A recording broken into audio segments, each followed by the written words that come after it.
Hello and welcome. Electrostatics की पढ़ाई की, किसी ने मेथड ऑफ इमेजेस के बारे में कुछ बताया और भारी कन्फ्यूजन फैल गया। अगर ऐसा हुआ है तो ये वीडियो आपके लिए है। इस वीडियो में हम मेथड ऑफ इमेजेस को, उसके बेसिक प्रिंसिपल को समझने की कोशिश करेंगे। इस पहले डायग्राम में मैंने दो इक्वल और ऑपोजिट पॉइंट चार्जेस लिए हैं, प्लस क्यू और माइनस क्यू, और उनकी वजह से जो इलेक्ट्रिक फील्ड लाइन्स है उसको डिपिक्ट किया है। इन इलेक्ट्रिक फील्ड लाइन्स के परपेंडिकुलर अगर आप सरफेसेस इमेजिन करें तो वो सरफेसेस इक्विपोटेंशियल सरफेस होते हैं।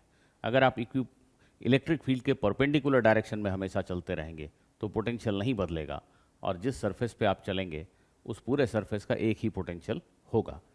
ऐसे कुछ इक्विपोटेंशियल लाइंस भी इस डायग्राम में मैंने ड्रॉ कर दिए हैं। Blue lines electric field lines को दिखा रही हैं इस प्लेन में। 2 डायमेंशनल डायग्राम में तो ये लाइंस ही हैं, पर 3 डायमेंशन में ये जो पीले वाले कर्व इक्विपोटेंशियल सरफेसेस हैं, ये सरफेसेस हैं एक्चुअली में। बट ठीक है, 2 डायमेंशनल डायग्राम में आपको ये कर्व्स के फॉर्म में ही दिखाई देंगे। ये एक इक्विपोटेंशियल लाइन दिख रही है आपको, जो एक्चुअली 3D में ऐसी प्लेन है। ये दोनों पॉइंट चार्ज को जोड़ने वाली लाइन का परपेंडिकुलर बाइसेक्टर है ये। यहाँ ऑब्वियसली आप समझ सकते हैं कि इसके हर पॉइंट पे पोटेंशियल 0 है। ऐसे ही ये एक इक्विपोटेंशियल सरफेस हो सकता है जिसके हर पॉइंट पे पोटेंशियल -10 वोल्ट हो। ये एक इक्विपोटेंशियल सरफेस हो सकता है जिसके हर पॉइंट पे पोटेंशियल 10 वोल्ट हो। अब आप ऐसा इमेजिन करो कि इस इक्विपोटेंशियल सरफेस के बिल्कुल ऊपर, इसके अलोंग आप एक थिन मेटल की शीट रख दो और इसके पोटेंशियल को उतना ही कर दो जितना इस इक्विपोटेंशियल सरफेस की पोटेंशियल थी। जैसे इस इक्विपोटेंशियल सरफेस का पोटेंशियल मान लो -10 वोल्ट था, तो तुम इस मेटल के शीट के पोटेंशियल को भी -10 वोल्ट कर दो। कैसे कर सकते हो? एक बैटरी यूज़ कर लो, आसानी से कर लोगे। एक बैटरी से इसको ऐसा कनेक्ट कर देते हैं। ये -10 वोल्ट की बैटरी, इसके पॉजिटिव टर्मिनल को ग्राउंड से कनेक्ट कर दो, निगेटिव टर्मिनल को तुम इस मेटल की प्लेट से कनेक्ट कर दो।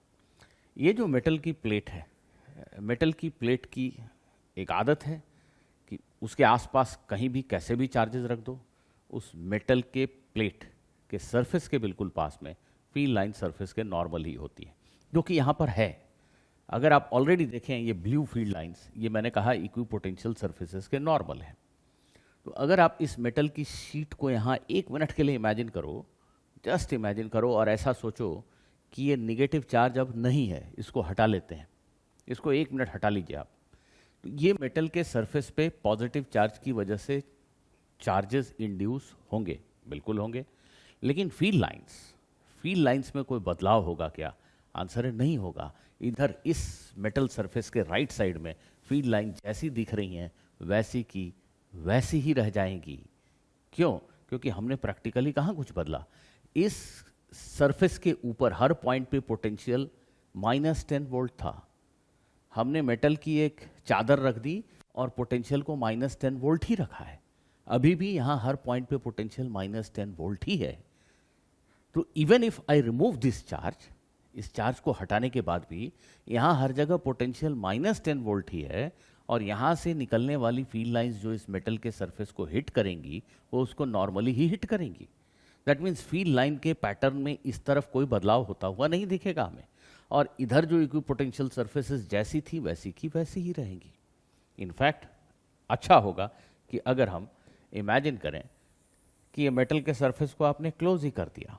आप सभी ने पढ़ा इलेक्ट्रोस्टैटिक शील्डिंग कि अगर ये एक मेटल है और इसके अंदर कैविटी है, तो यहाँ रखे चार्ज का असर बाहर नहीं होता और बाहर रखे चार्ज का असर अंदर नहीं होता। ये एक शील्ड की तरह एक्ट करता है।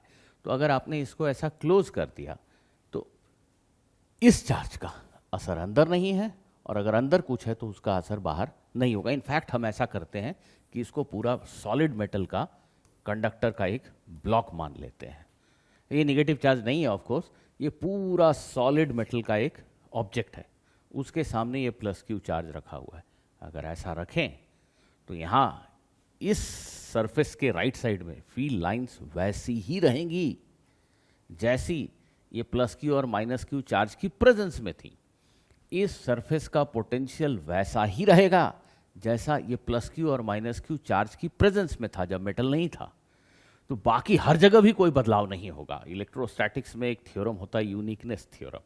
अगर हमने चार्जेस को कुछ इस तरीके से अरेंज किया है जिससे यहाँ हर पॉइंट पे पोटेंशियल लेटर से -10 वोल्ट है, यहाँ हर पॉइंट पे पोटेंशियल 0 वोल्ट है, यहाँ पे एक प्लस क्यू चार्ज है, तो फिर क्वेश्चन का एक ही सॉल्यूशन होता है, एक ही सॉल्यूशन होता है, सॉल्यूशन यूनिक होता है। तो अगर हम इस माइनस क्यू चार्ज को हटा के यहाँ एक ऐसा मेटल का ऑब्जेक्ट इमेजिन कर लें जिसका ये सरफेस एक इक्विपोटेंशियल सरफेस के ऊपर है, और अगर ये -10 वोल्ट का सरफेस था तो हमने इसके पोटेंशियल को -10 ही मेंटेन करके रख दिया। अगर ऐसा करते तो फिर ये प्लस क्यू चार्ज और ये मेटल का प्लेट इधर में वैसी ही फील्ड, वैसा ही पोटेंशियल बनाएंगे हर पॉइंट पे जैसा ये और ये चार्ज बनाया करते थे।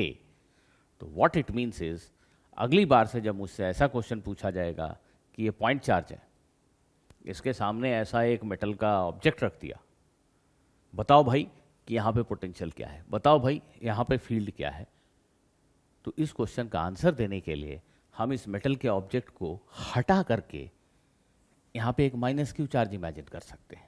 ये प्लस क्यू और ये माइनस क्यू, ये दोनों मिलकर के यहाँ जो फील्ड बनाएंगे, यहाँ जो पोटेंशियल बनाएंगे, वही फील्ड और पोटेंशियल इस चार्ज और इस मेटल पे इंड्यूस होने वाले चार्जेस की वजह से बनेगा।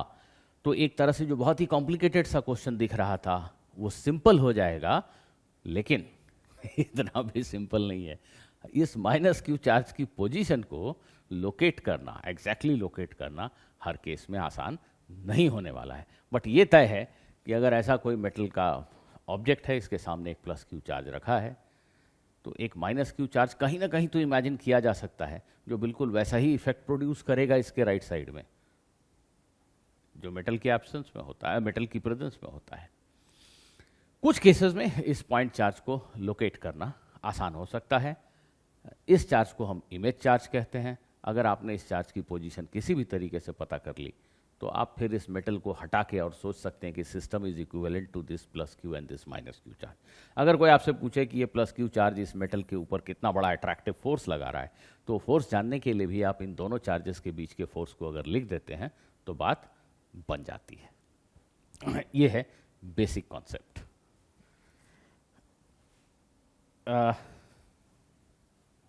Just a minute.